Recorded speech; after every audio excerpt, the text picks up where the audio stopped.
오늘 주신 말씀 함께 공독하고자 합니다. 오늘 주신 말씀은 고린도후서 5장 17절 한 절의 말씀입니다. 예, 말씀 한 구절이니까 우리 합독하도록 하겠습니다. 함께 읽겠습니다.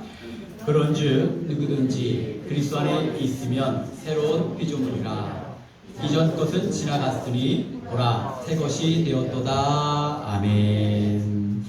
우리 함께 말씀 나누기 전에 서로 축복하는 시간 갖도록 하겠습니다. 축복하실 때 먼저 우리 자신을 향해 선포합니다.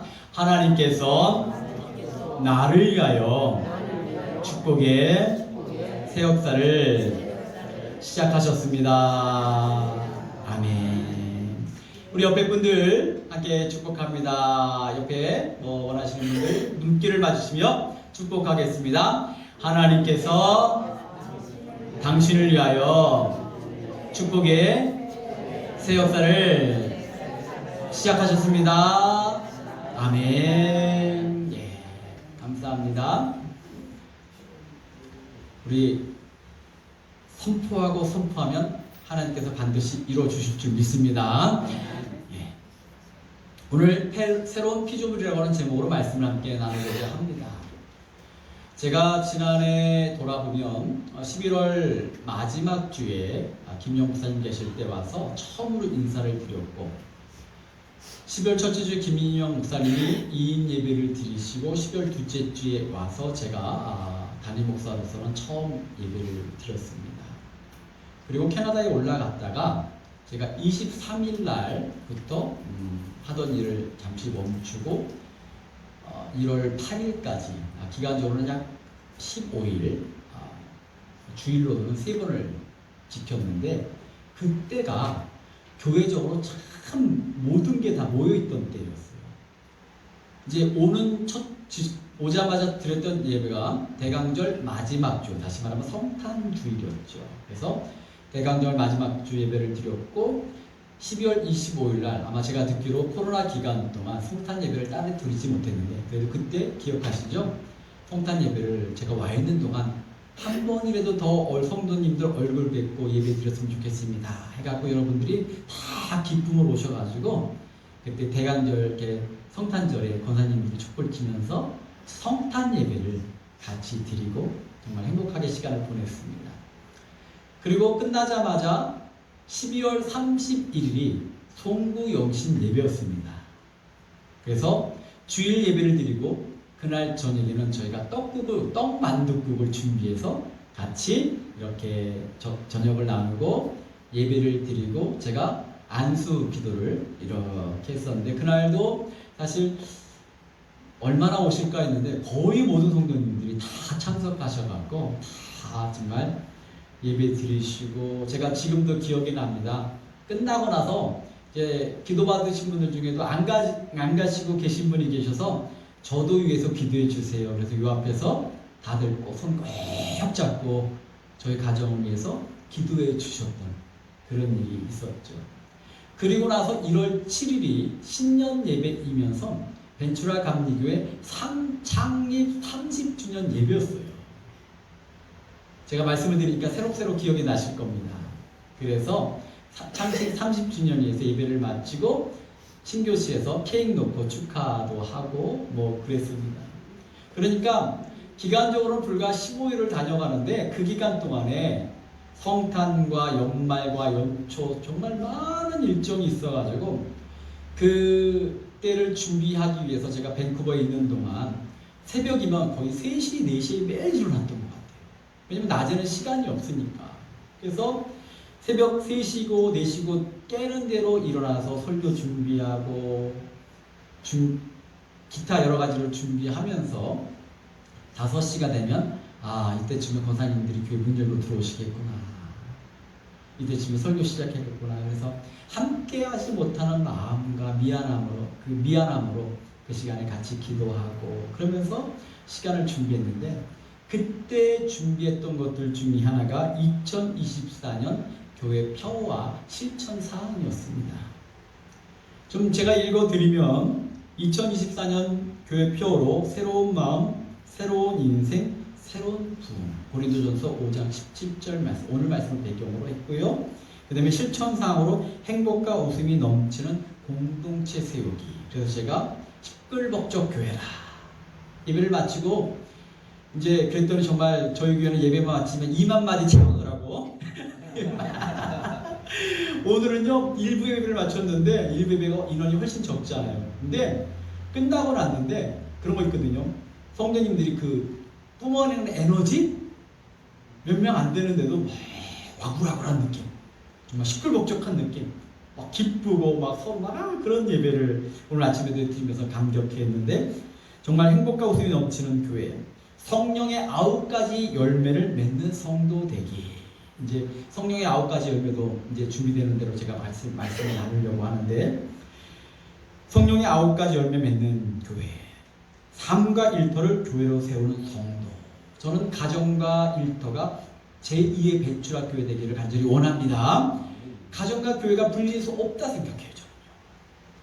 가정이 교회가 돼야 돼요. 일터가 교회가 돼야 돼요. 그 다음에 삶의 부흥으로 교회의 부흥을 이루는 성도. 언젠가도 말씀을 드렸습니다. 성도는 성경을 읽고 세상 사람들은 성도를 읽는다. 안 믿는 사람도 우리를 보고 있다는 거예요.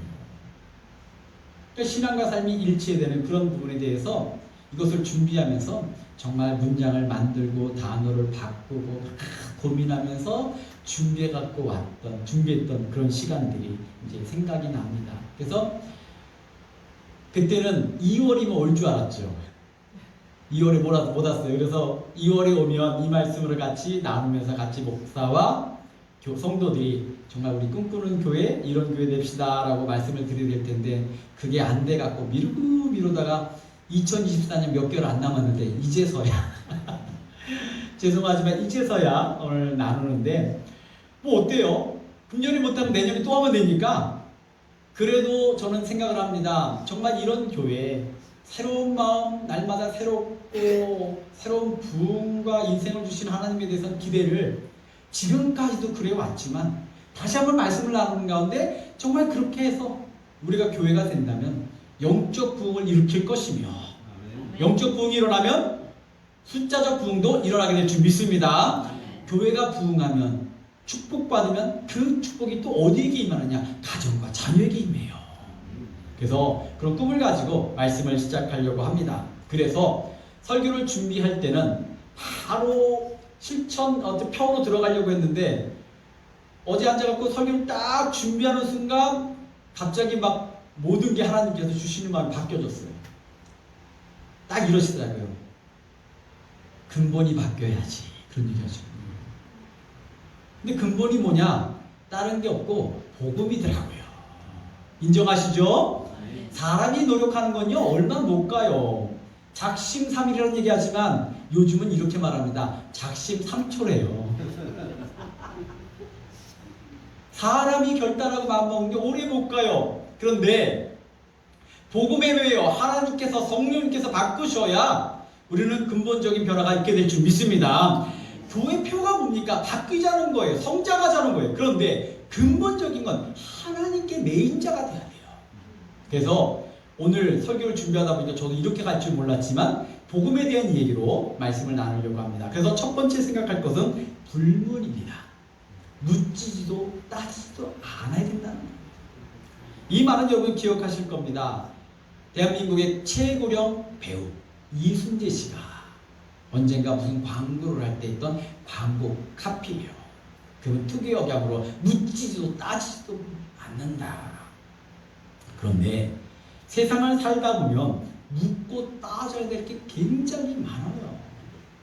뭐 지난주에 여러분들 쇼핑 같은 거 하셨나요? 아마 뭘 하나 살 때도 이게 값은 어떤지, 뭐 품질은, 퀄리티는 괜찮은지 생각할 게 얼마나 많아요. 요즘은요 내가 사는 게 싼 건가, 가격 비교를 하잖아요. 더 싼 데는 없나? 생각하고 따질 게 얼마나 많은지 모릅니다. 세상을 산다는 게 따지며 사는 거예요. 가끔 밴쿠버 교회 얘기를 하지만 9월이면요 따지는 사람들 때문에 제가 얼마나 힘들었는지 몰라요. 유학생들 들어와가지고 교회에 쇼핑을 합니다. 그 지역에 6개 한인교회가 있는데 6개 한인교회를 다 돌아봐요. 따지는 거죠. 이 교회가 어떤가, 분위기는 어떤가, 설교는 어떤가, 뭐 등등등 따져가지고 그러니까 사람이 참 간사해서 이왕 오면 또 잘 보여야 되니까 그게 얼마나 스트레스였는지 몰라요. 그게 따지고 그렇게 살아요. 그런데 묻지도 따지지도 말 것이 있더라고요. 그게 뭐냐? 우리는 하나님 앞에 죄인이다. 인정하십니까? 이거야 이 성경의 대명제 앞에 그저 인정하시고 받아들이시길 원합니다. 로마서 3장 23절입니다. 같이 읽기를 원합니다. 모든 사람이 죄를 범하였으니 하나님의 영광에 이르지 못하더니. 성경의 대명제는, 구원의 대명제는 인간이 죄인이라고 하는 선포로부터 시작이 돼요. 근데 예수를 처음 믿을 때요, 제일 어려운 게 뭔지 아세요? 예수 믿으라고 해놓고 당신이 죄인이다라면 내가 뭘 잘못했나? 특별히 한국 사람들은 이 말 때문에 참 예수 믿기가 힘들어요. 아유, 당신은 법 없이도 살 사람이야, 이런 얘기 하잖아요. 한번 주변 분들 보세요. 어때요? 얼굴이 법이 있어야 살나, 법이 없어야 사나? 한번 보셔요. 얼굴이 어떠셔요? 우리 교회 성도님들 다 법 없이도 살 분들이에요. 이게 저는 한국 기독교의 큰 장애물이야. 법 없이도 산다. 좋은 말인데 이 말은 당신이 죄인이다라고 하는 말을 들을 때 큰 걸림돌이에요. 그러나 살다 보니까요, 저도 여러분과 비교할 수 없지만 이제 50이 넘어가니까 야, 사람들이 이렇게 악하구나. 인간이라는 존재가 이렇게 죄가 많구나. 지구 역사에 전쟁이 끊인 날이 없어요. 지금도 얼마나 많은 전쟁들이 벌어집니까? 저도 이민교회 20년을 해봤습니다. 이민교회 20년을 하면서 와, 사람이 저렇게도 악할 수 있구나. 사람이 저렇게도 변할 수 있구나. 제가 섬기던 서울에서 그 담임 목사님이 천명교회 하시고 목회를 수십 년 하셨던 분인데 어느 날 그러더라고요. 야, 목회 오래 해봐 못 되신다 그러시더라고요. 그래서 뭔 소리가 있는데 저도 목회를 오래 하다 보니까 저도 한 27년 돼가잖아요. 27년 8년 되니까 야, 목회도 오래 하면 성격이 좀 나빠질 수도 있겠다. 좀 이해가 되는 거예요. 왜? 수많은 일들을 겪고 모든 게 목회를 하다 보면요, 기승전 결이 아니라 목사예요. 모든 게 가다가 다 목사 탓이야. 때로는 억울하기도 하고 속에서 부하가 치밀기도 하고 그러다 보면 그때 세상이 다 그런 건데 십자가도 주셨는데 참아야 되는데 때로는 사람인지라 그게 안 될 때도 있어. 그러고 나면 역시 죄의 속성을 이렇게나 못 벗어나는구나. 오늘 벤처학교의 성도님들, 압니다. 여러분 얼마나 착하셔요. 전 여기 와서 너무 좋아요. 그냥 어머니 같고 아버지 같고 그냥 순박하시고. 그런데 이 강단에서 저는 담임 목사로서 여러분들한테 아무리 착하시고 선하셔도 하나님 앞에 설 때마다 우리는 죄인이라고 선포할 수밖에 없어요. 왜? 그래야지 구원을 사모하게 되고 그래야지 변화받을 수 있기 때문인 거예요. 여러분이 듣기 싫어도 할 수 없습니다. 원치 않으셔도 할 수 없어요. 왜? 이게 출발이니까.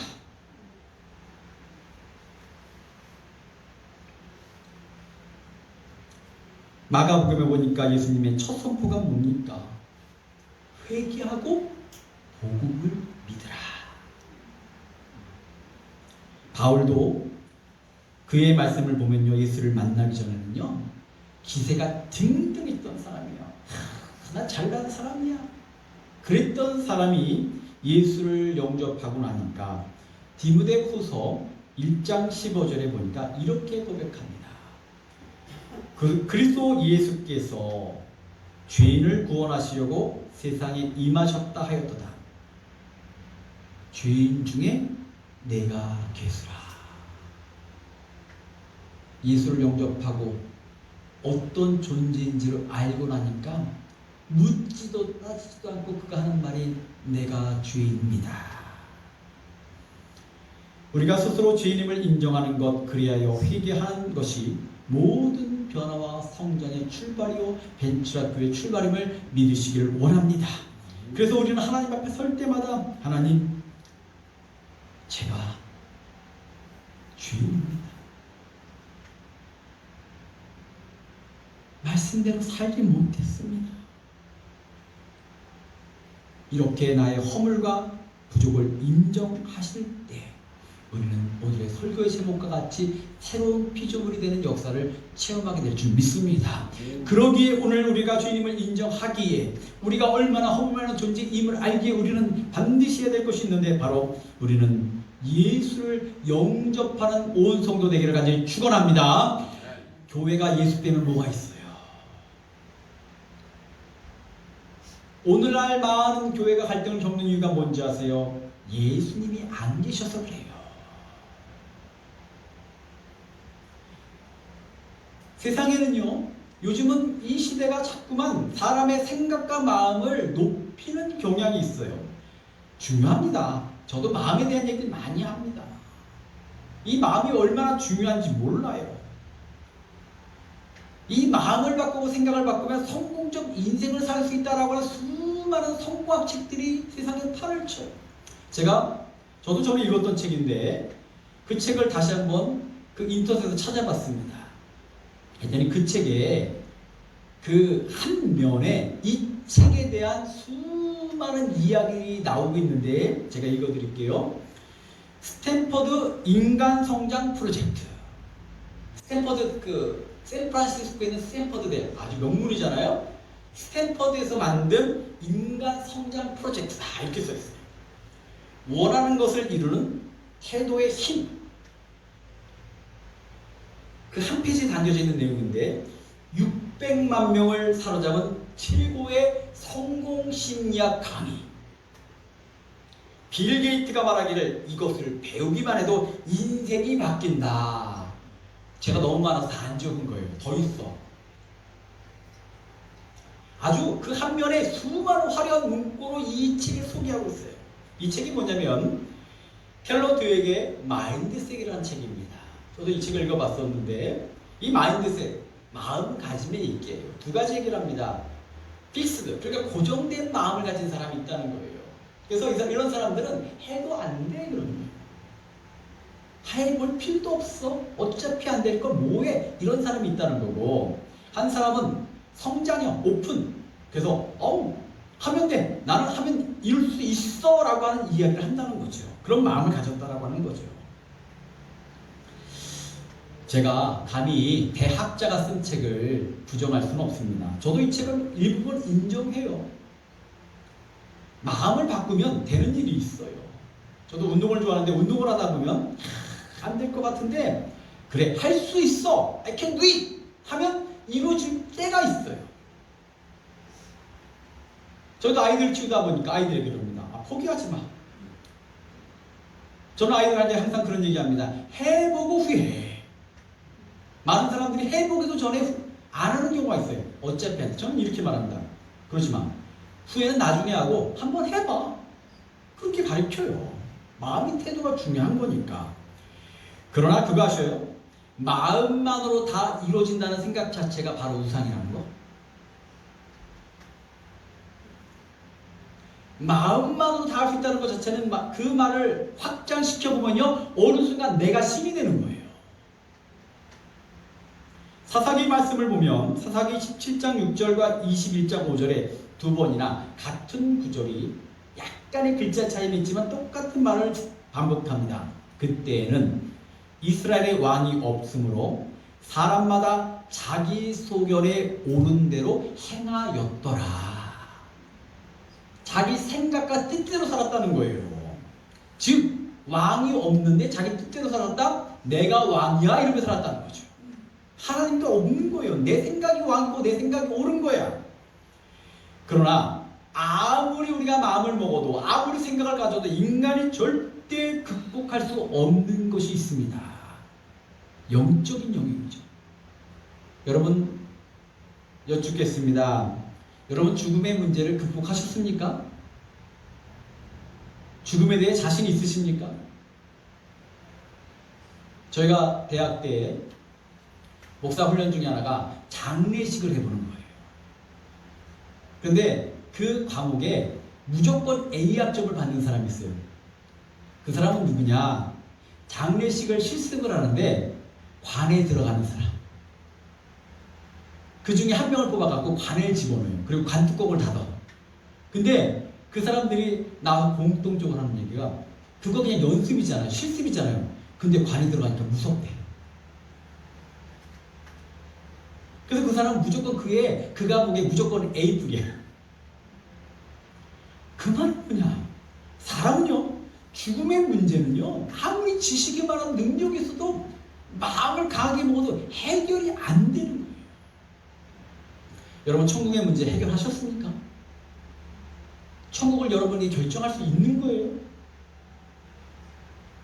이 같은 문제는 오직 한 가지만이 진리고 답입니다. 사도행전 4장 12절의 말씀을 같이 읽기를 원합니다. 함께 읽겠습니다. 다른 이로서는 구원을 받을 수 없나니 천하 사람 중에 구원을 받을 만한 다른 이름을 우리에게 주신 일이 없음이라 하였더라. 아멘. 요한복음 14장 6절을 함께 읽겠습니다. 내가 곧 길이요 진리요 생명이니 나로 말미암지 않고는 아버지께로 올 자가 없느니라. 그분이 누구십니까? 그 길이 무엇입니까? 오직 예수님이십니다. 그 길 외에는 길이 없는 거예요. 아무리 마음을 단단히 먹어도 생각을 바꿔도 예수 외에는 길이 없어요. 오늘 읽은 말씀 고린도후서 5장 17절 말씀에도 새로운 피조물의 전제를 분명히 하고 있습니다. 누구든지 그리스도 안에 있으면입니다. 즉 예수님을 영접한 자예요. 우리는 어쩌면 오랫동안 예수를 믿었고 직분자 생활을 했고 교회 나오다 보니까 예수님을 영접하셨습니까? 물으면 왜 당연한 얘기를 묻느냐 그렇게 하셨어요. 그러나 이 질문은 날마다 하셔야 됩니다. 오늘 시간 여러분 묻겠습니다. 예수님을 영접하셨습니까? 약간 힘이 없는 게 순간 자신이 없으시죠? 다시 한번 묻겠습니다. 여러분 우리 모두 예수님 영접하셨습니까? 네. 다시 한번 묻겠습니다. 여러분 예수님이 주인이십니까? 네. 영접하시고 주인 되시길 축원합니다. 이것이야말로 모든 것의 출발이에요. 저는요 벤츄학교에 속한 모든 성도가 예수님을 영접한 교회 되기를 간절히 소원합니다. 그것 때문에 제가 여기 서 있는 줄 믿습니다. 교회의 궁극적인 목적이 이거잖아요. 사람이 더 많이 오는 건 좋습니다. 그런데 와서 구원받기 위해서 오는 것이 교회가 커진 게 중요한 게 아니에요. 교회가 뭐예요? 행복하다? 예수로 인해 행복할 수 있기를 간절히 원합니다. 우리 중심엔 예수가 있는 거예요. 우리 모든 변화와 성장의 출발이 예수님이시기 때문인 거죠. 그런데 왜 이것이 우리에게 더욱 중요하냐? 요한복음 1장 12절 말씀을 함께 읽기를 원합니다. 함께 읽겠습니다. 영접하는 자, 곧 그 이름을 믿는 자들에게는 하나님의 자녀가 되는 권세를 주셨으니 아멘. 저는 어제 설교를 준비하면서 이 말씀을 익히 알고 수도 없이 읽은 말씀에도 불구하고 이 말씀을 위해서 하나님의 자녀가 되는 권세를 주셨으니 읽고 아멘, 읽고 아멘 했어요. 하나님의 자녀가 된다는 것이 이 신분의 변경이 얼마나 위대한 일인지. 여러분, 저는 10개월 동안 미국 이미그레이션을 7번을 통과를 했습니다. 통과할 때마다요, 제가요 그런 얘기 했어요. 통과할 때마다 그런 기도를 해요. 하나님, 질문 좀 안 하게 해주세요. 어디 가니? 뭐하러 가니? 언제 오니? 리턴 티켓은 있니? 헌금은 얼마를 가져가니?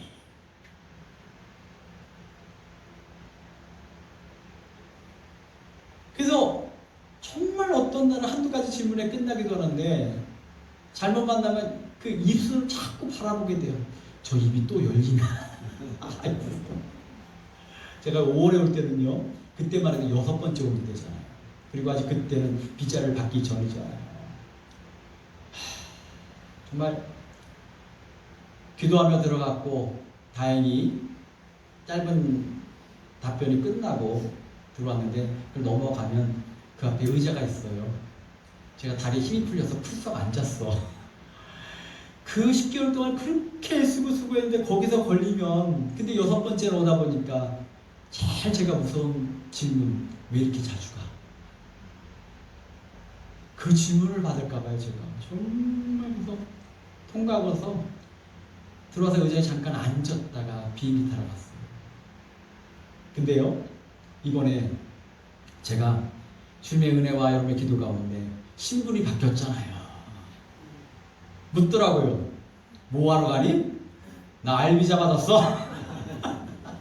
그랬더니 그 사람이 딱 보더니 했어? 응? 끝. 얼마나 당당하게. 이 신분의 변경이라는 게 이렇게 대단하더라고요. 여러분, 예수 믿고 하나님의 자녀가 되는 신분의 변경이 여러분의 가장 큰 축복임을 믿으시길 원합니다. 네. 우리는 세상에 그냥 사람이 아니에요. 하나님의 자녀가 됐다는 거예요. 네. 그리스도 안에 있으면 새로운 피조물이라. 그게 뭡니까? 하나님께서 품으셨다는 거예요.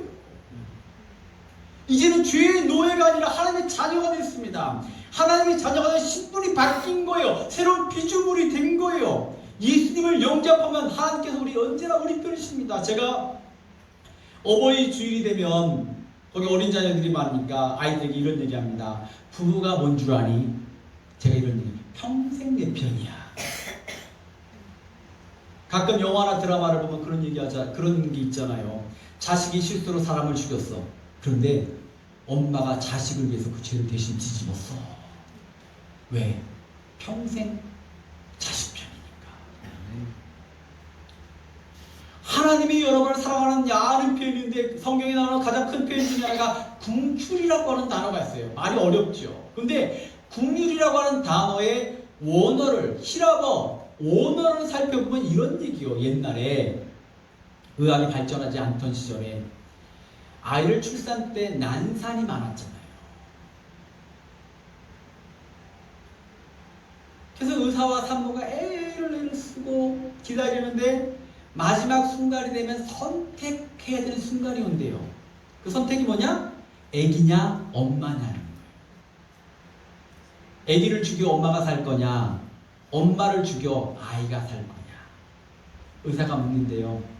당신이 살 거냐, 애기를 살 거냐. 사실 말하면 옛날에 의학이, 근데 애기를 살리려면 사실 말하면 엄마 배를 갈라 애기를 꺼내는 거잖아요. 얼마나 근데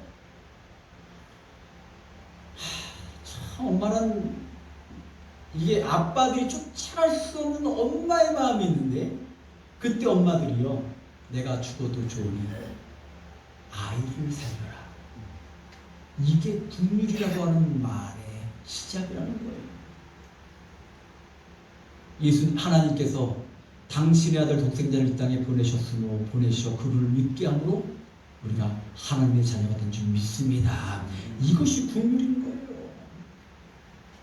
그렇기 때문에 우리는 하나님의 자녀가 되었고 그분이 우리 편이 되기 때문에 살아가는 삶의 마음이 새로운 마음을 갖고 살아가는 거예요. 조금만 힘들어도 어떡하지, 불안해하고 염려했던 삶이 이제는 하나님 내 편이 되시니까 하나님 앞에 당당하게 살아가는 거죠. 왜? 하나님이 역사하실 거니까, 도와주실 거니까.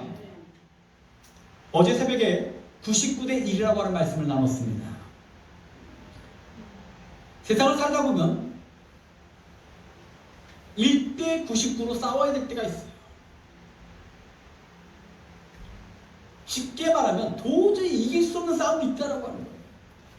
성경에 보면 그 사무엘이 이스라엘 왕을 세울 때 사울이 왕으로 선택이 됐습니다. 근데 사울이 기겁을 하죠. 왕이 그러니까 뭔 소리냐고, 나는 집안도 형편없고 아무것도 아닙니다. 실제로 이 사울은요, 키 크고 잘생겼고 뭐 부모에게 효도하고, 성경을 보면 그런 좋은 긍정적인 면이 있지만 왕의 자격을 볼 때는요, 안 될 이유가 99가지였던 사람이에요. 왜냐하면 특별히 그가 속한 베냐민 지파가 아주 12지파 중에서도 형편없는 지파였어요.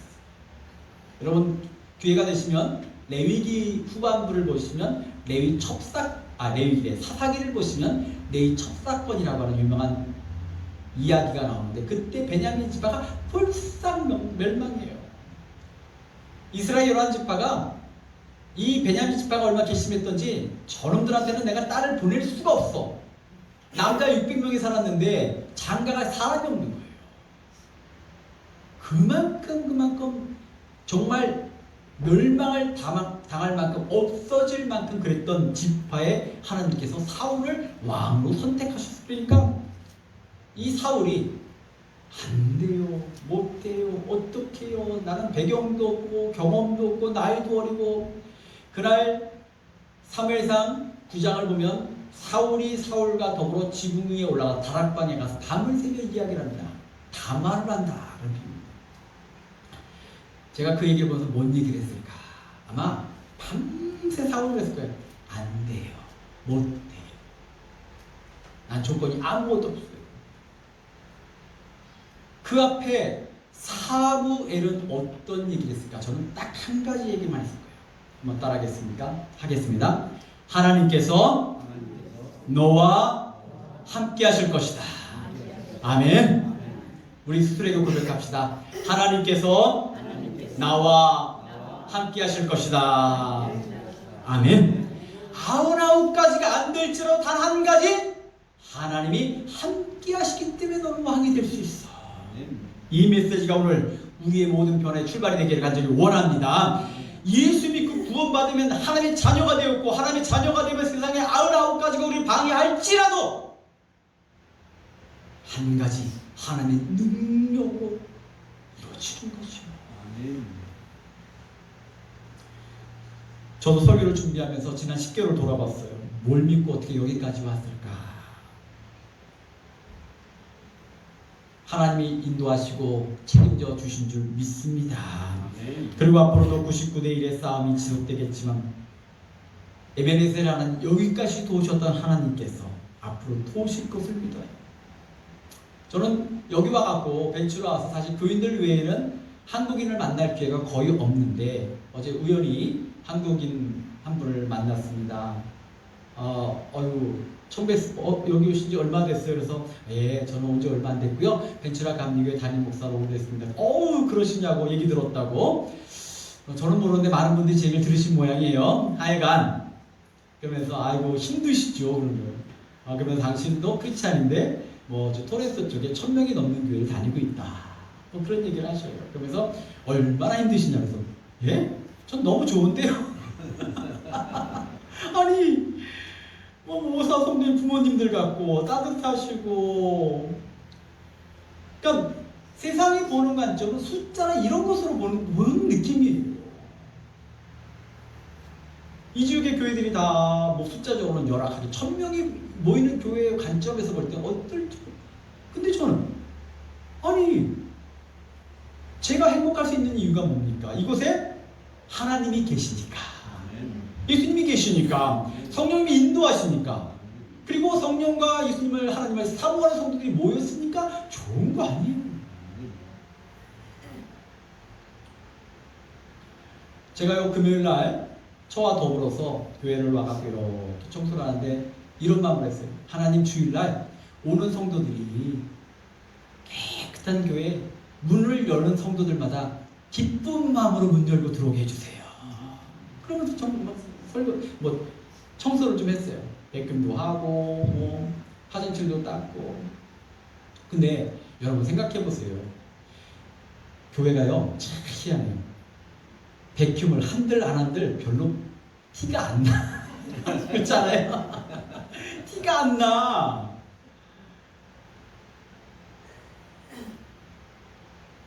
저는 근데 좋은 거예요. 제가 백금 한번 한들 안 한들 뭐 누가 뭘 하시겠어요.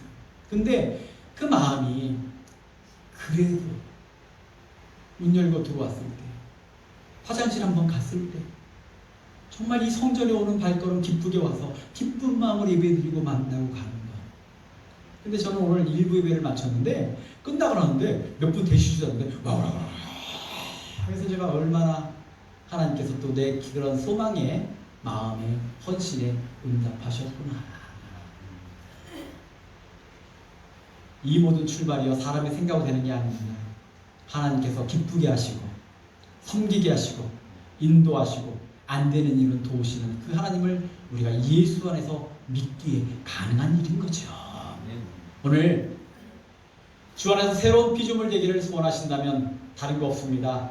예수 영접하시기를 원합니다. 그러면 하나님께서 당신의 자녀 삼으셔서 그 마음을 강하게 하시고 담대케 하시고 약한 육체를 치유하시고 부족함을 채우시고 능력 주셔서 정말 이 땅에 이 저와 여러분 교회 표와 같이 정말 시끌벅적하고 예수 안에 날마다 기쁘고 춤추는 귀한 교회 되기를 간절히 소원합니다. 우리가 기도하겠습니다. 우리 반주자님 반주 좀 부탁드리고요. 말씀 생각하시면서 오늘 한 2, 3분간 함께 기도하기를 원합니다. 하나님, 우리가 예수를 믿고 세례도 받고 직분도 받고 오랫동안 예수를 믿었지만 다시 한번 우리 말씀 생각하시면서 정말로 하나님의 예수를 영접하여 구원받은 주의 백성들을 위하여 기도하고 그로 인해 주어진 놀라운 축복을 마음껏 누린 주의 백성들을 소원하며 기도하겠습니다.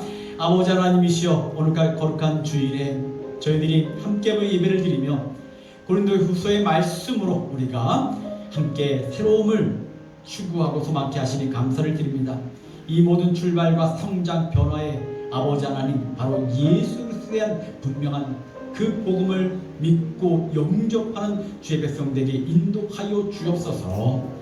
예수로 말미암아 성령의 은혜로 말미암아 하나님의 은혜로 말미암아 사는 백성 되기를 간절히 원하오니 예수 앞에 하나님 앞에 우리의 생각과 육체의 모든 것들은 다 물리치시고 인도함 받고 정말로 우리의 인생을 위해 섭리할 때마다 순종하며 따르며 하나님이 믿는 백성의 삶이 얼마나 귀한지 마음껏 누리는 주의 백성에게 인도하여 주옵소서. 우리는 연약하여 아버지 때때로 악한 영들이 우리를 방해하고 무너뜨릴 때가 있사온데 이 제자를 오는 자들마다 하나님 주께서 강하게 친히 붙드셔서 정말로 주님의 은혜 가운데 날마다 삶에 승리하게 하시고 복되게 하시고 때로 인생에 커다란 환란이 올지라도 하나님의 능력으로 능히 이겨나가는 주의 백성들에게 인도하여 주옵소서. 우리 모든 기도 가운데 응답하시고 도실 것을 믿고 예수님의 이름으로 기도드렸사옵나이다. 아멘.